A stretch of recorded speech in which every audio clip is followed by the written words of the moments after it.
Right, so Steve, Gloucester on Saturday, is that a fixture you perceive as a very winnable game? We've been good away from home, so we don't fear going anywhere.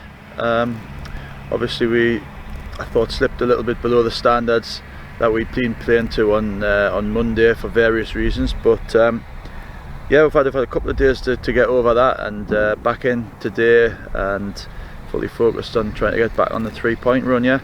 Yeah, and Gloucester, maybe a team you don't know much about, being transferred from the south this year. Obviously we've had them watched and we look at the results, so you know, we as I've said to you a few times before, I know enough about opposition, as in, you know, the system they play, what they sort of do on set plays and things, but focus more on us, as I've said before. You know, focus on us playing to a high tempo, high pressing game, you know, high defensively. Again, all the things that were probably dropped a little bit below Monday. And results away from home seem to be going positive so far. Does that fill you lads with confidence going into this one? Yeah, it should do. I mean, you know, we've gone to places like Spennymoor and got 3 points and won sort of convincingly, so shouldn't really hold any fears going anywhere else. You know, their first home game, and it was you know, a team that's finished really high up last season, and you know, we've done really well there, so we shouldn't go anywhere with any fear. Yeah, and just looking at the league table as well, I think Chester are the only side with yourselves who haven't actually lost a game yet. Are these the kind of teams you keep an eye on during the season? I think as the season goes on, you probably have a look at who's up and around you. I still think until you get to 10 games, maybe sort of quarter of the season, you know, you're just focusing on yourself and winning as many games and getting as many points as you can. Yeah, and I think you've named an unchanged side now for 4 games. Seems to be working.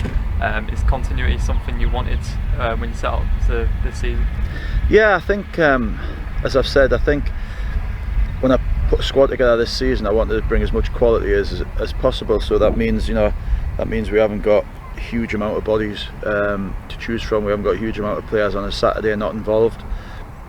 But obviously, ideally, you would be able to freshen it up. I wouldn't say we've been sort of snowed under with injuries, but we've had 2 injuries for the whole of the season pretty much, that, you know, they would be heavily involved in the team's rotation, sort of Dan Maguire and Paddy, obviously. So you know, that's probably, considering we have got sort of the smallish squad, that they've been a pretty big blow, and it's, you know, it's times like Saturday where you're just looking for that something a little bit different, and you can't call upon people like Dan or Paddy. That's probably the biggest downside of the season so far, but that's football. You know, every club will tell you the same thing. It's difficult to deal with injuries with your better players. That being said, can players still kind of force their way into your squad? Yeah, of course they can. You know, like Macaulay's waited a long time, because he missed a lot of pre-season, and, you know, the way Kempster played pre-season, and Jordan, it's been difficult for Macca. You know, Macca got virtually a full game the other day, but he couldn't. You know, he maybe needed that a little bit because he hadn't played much first team football. But yeah, I mean, you know, anybody that comes in and does well, and we get the results, you know, I'm not one to change the side for the sake of it. And is there any particular players at the moment impressing you in training? Not so much in training, but I think they've all played a big role this season. I think, considering we haven't used many players this season, they've all played the part. It goes without saying, if you've got the best defensive record in the league and you're unbeaten, everybody, not just the guys that grab the goals, have played their part, and, you know, virtually everybody's popped up with a goal as well. Going on to just the injury situation, is there any update on Dan Maguire at this time? Yeah, we'd been waiting for Dan. It just wasn't right, his injury, and we've come to the conclusion that we're going to have to get it completely right, and that'll involve a minor operation which he's just had, and probably looking at another sort of 6 weeks, which is a huge blow really.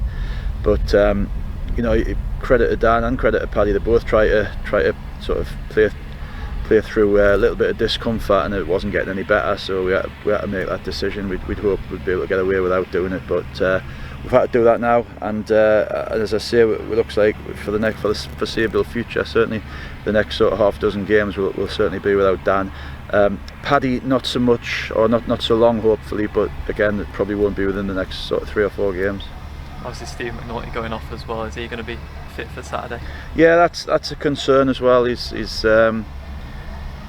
he's still not feeling great, and we're looking at Thursday now, and we're looking at only 2 days before a long away trip as well, which the type of injury it is might not be the most beneficial thing to do, especially with another huge game coming up on Tuesday at Guiseley. So we'll assess him today. He's going to get properly the assessment today, and we'll probably make a decision today, in all honesty, because we're not going to make him travel down to Gloucester with what may be sort of sort of high hamstring injury if we don't need to. So we'll assess that today as well.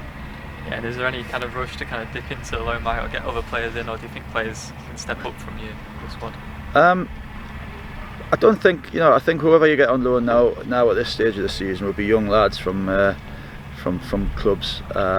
We've got young lads as cover, that have impressed us this season. We've got Harry and Josh King, who can both play right and left-sided centre halves, in which case Sean Newton and Joe Tate can go and become the central one.